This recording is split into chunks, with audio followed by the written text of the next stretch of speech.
Hey, what's up? This is Emma from Beanbag Books, and you might remember a certain special project I was talking about a little while ago. I guess it's not that special, but it's special to me. I decided that in the next installment of my Reading Prize List series, I was going to read the National Book Awards nominated books. However, I realized that there were a couple of problems with this. The first was that I waited too long on this, and so I was not able to predict the winner, which is obviously the most fun part of reading a short list. And also there are so many different categories for this prize that I just wasn't sure which one I should pick. I thought I would do fiction, and then I noticed that the translated fiction sections looked interesting, and then I was like, oh, I really should read more poetry, so maybe I should do the poetry section. So the project evolved into me deciding to just read all of the winners in all 5 categories and then tell you what I thought of them. The categories to begin with were poetry, young people's literature, fiction, nonfiction, and translated fiction. So let's start with the poetry winner, since that was the one I read first, and that is Floaters by Martín Espada. I gave this collection 4 stars, which doesn't sound like a big deal, but I have to explain to you what a huge thing it is for me to give a poetry collection 4 stars. I have to really like most of the poems in a collection for it to get that high of a rating, and I'm very picky, so that does not happen very much. You know Mary Oliver, otherwise known as the hero of Crunchy White Girls Everywhere? Yeah, I gave her 3 stars. That's how tough I am. This collection, though, really hit me pretty hard. Martín Espada is a Puerto Rican writer, and he's worked as a lawyer and an interpreter for Spanish-speaking immigrants to the US.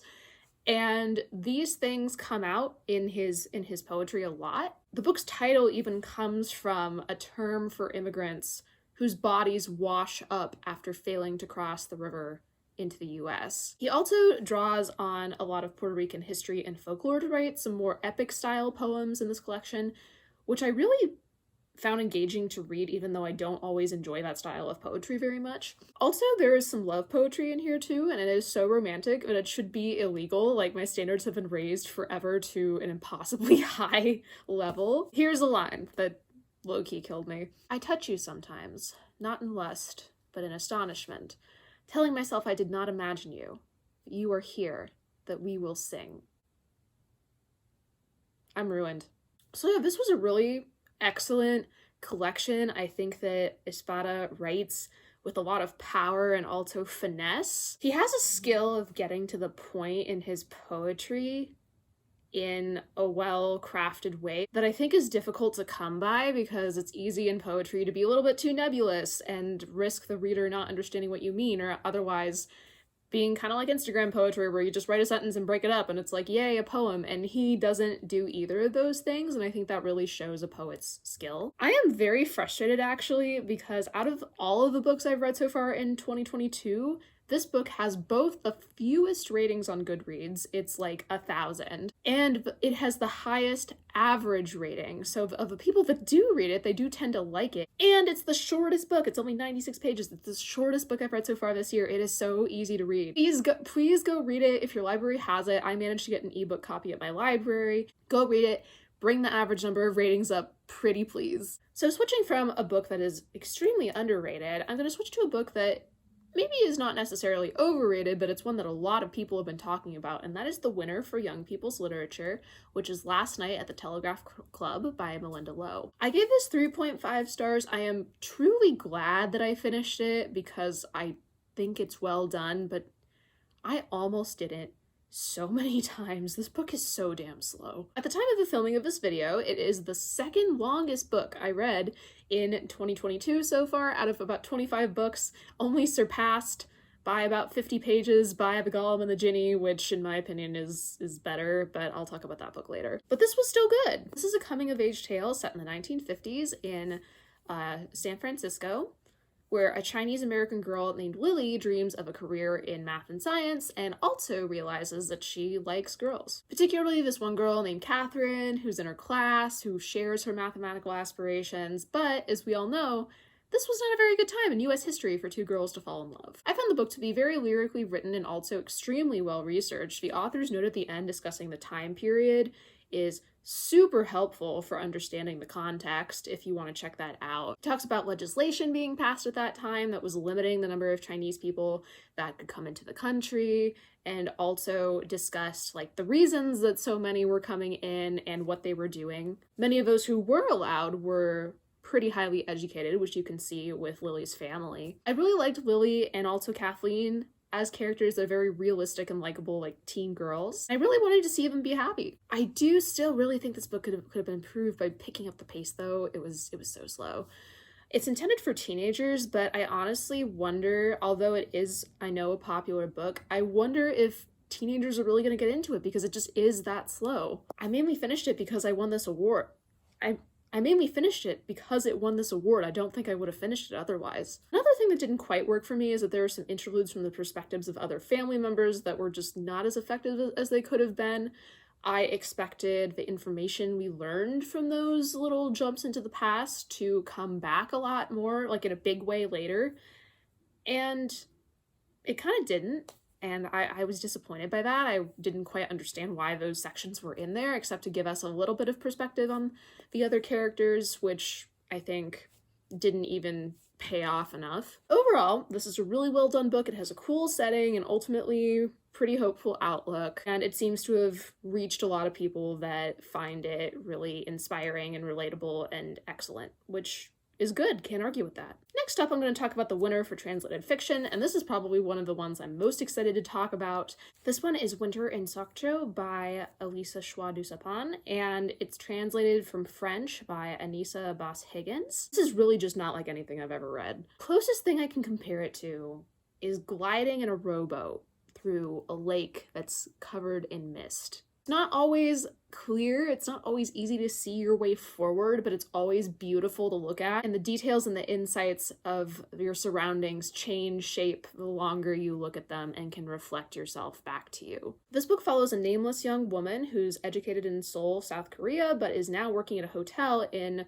Sokcho, which is a resort town, and the French graphic novelist that comes to visit the town and wants to see a little bit more of it to include it in his stories, and also maybe wants to see a little bit more of this girl who's working behind the counter at the hotel. The story delves into the girl's relationship with this man, with her mother, with her boyfriend, and with herself, and where she thinks her role is in the world. This book is really short and spare. I don't think it's even 200 pages, but there's something about the images here that just can really stick with you. It's these little moments like this young woman who's staying at the hotel whose face is covered in bandages, and when she takes them off finally, it's this huge deal to see what's behind them. It also discusses the way the protagonist's eating habits reflect anxiety. It's probably a good time to put up a small trigger warning for disordered eating.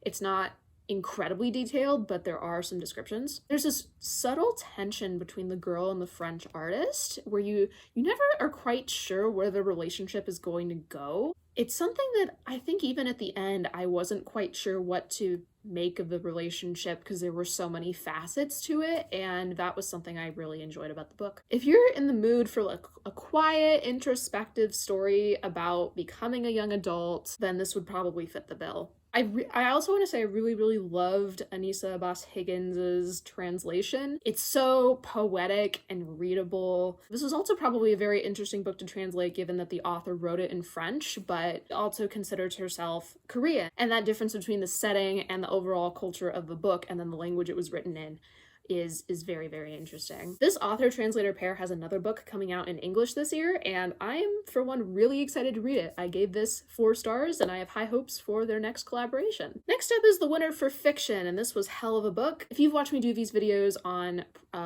prize shortlist before, you'll know that I generally give myself 1 DNF. I allow myself to put down 1 book in the list, and if I put down more than 1, I don't consider myself to have really read the shortlist, but if I tell myself I have to finish all of them, then that kind of sucks up my energy if there's a book I'm really not into. So all that is to say, this was my DNF. And that was not something I expected. I was really excited about this book. I thought it sounded really cool. It's been called a soon-to-be classic about being Black in America. It's about a writer who travels the country promoting his book while also sort of having this magical realism side plot of a young boy with extremely dark skin who has taught himself to disappear so that he won't be seen and basically, discriminated against because of his very dark skin. I will say I do think it's well written. There are some really beautiful descriptions in here, especially the early sections of the magical realist narrative I found to be super cool. But I just could not get through this book, and most of that was because I felt like it was trying to teach a lesson to the reader above trying to tell a good story. I often felt that the authors seem to expect his readers to not know very basic things about being Black in America. Not that I'm an expert by any means, but I have read a few books about it. And so there were a lot of things he was saying that I was like, yeah, I understand this. Can we move on? And if that happened to me, somebody who's white, then it would probably happen much more frequently within the narrative to someone who actually is Black and has read a lot of books on this subject as well. There very well could be Black readers who really enjoy this book, and if they do, then that's excellent. I don't want to take that away from anybody. But for my own taste, I just wanted the book to focus more on the story it was telling, rather than making sure it took a moment to really drive a point home. There's a section in the sort of magical realist narrative where the young boy is talking with his grandfather, and his grandfather is making a point about the boy's father's childhood. That was an interesting one in terms of relationship to his identity as being Black, but he was just pushing it so hard and making it so painfully obvious that I honestly thought a lot of poignancy was just lost on that. And I know that it is a satire and that satires do often belabor points on purpose. I am just not someone who really enjoys that kind of writing. If a satirical work is basically writing on its point and not really on the craft of the story and the writing, then it's not something that I'm typically interested in, and I think this book was a good example of that. So if you're in the mood for at times very pointed, very on-the-nose satire that is still pretty well written, I would recommend this book, but it was just not for me. Finally, because I always like to end on a good note, I'm going to talk about the winner for nonfiction, and that was All That She Carried by Tiya Miles. I gave this 4 stars, and that is a really pleasant surprise for me because going into this, I wasn't sure how much I was going to enjoy it, although I really liked the idea. As someone who studied literature in college, I'm very accustomed to reading fiction and, to an extent, poetry, but nonfiction texts I really struggle with. I'm very visual as a reader, and if I can't constantly picture what's going on, then I often get very lost, and that's often the case for me in nonfiction. This book actually did not turn my brain into a pile of lethargic mush, which is really nice and unexpected for a nonfiction text. What the book does do is paint this really vivid picture of life as an enslaved person in the United States through the lens of a single item, which is a sack that a mother named Rose packed for her daughter when the two were sold to different masters about, I want to say 10 or 12 years before the Civil War. One of the issues with telling stories of Black history is that oftentimes such poor records were kept of those people up to a certain point that we just don't have the information that we would have for other groups of people. And although there isn't a ton of information about this particular family, the author does a great job of taking what there is and comparing it to other existing stories that we do have of other enslaved people from that time. She also ties in references to current day issues like the separation of immigrant families at the US southern border, for example. I think that this book works really well because Tiya Miles is very good at making large-scale issues personal and memorable. And she also writes elegantly and poetically, but also clearly at the same time. The quality of the writing is some of the highest that I've read in a book such as this. If the articles I had to read for school were written this well, I might have actually paid attention instead of just pulling out what I needed to make my point and just moving on. I will say the book isn't completely perfect because the writing can get a bit repetitive. The author goes on tangents sometimes, and that often add to the narrative. Sometimes they don't, and so it's not a quick read by any means, but it's still so much more engaging than I ever thought such an academic text could be, and it gave me a lot of useful information about this time period. And those were the 5 winners of the National Book Awards for 2021. I had a really good time with this prize list. I think this is probably the one that's gone the best for me, given that out of the ones I actually finished, the lowest rated one was 3.5 stars and all the rest were 4. I don't think I've ever had a prize list that went that well. Most of the time I have at least one like 2-star review or like even just a regular 3-star review. So I'm really glad that I did this. I think that next year I would like to maybe try just the translated fiction shortlist if I can get myself together in that time period. This was really fun, and I hope you had a good time listening to me talk about the winners. I will see you when I see you, and not before. Bye!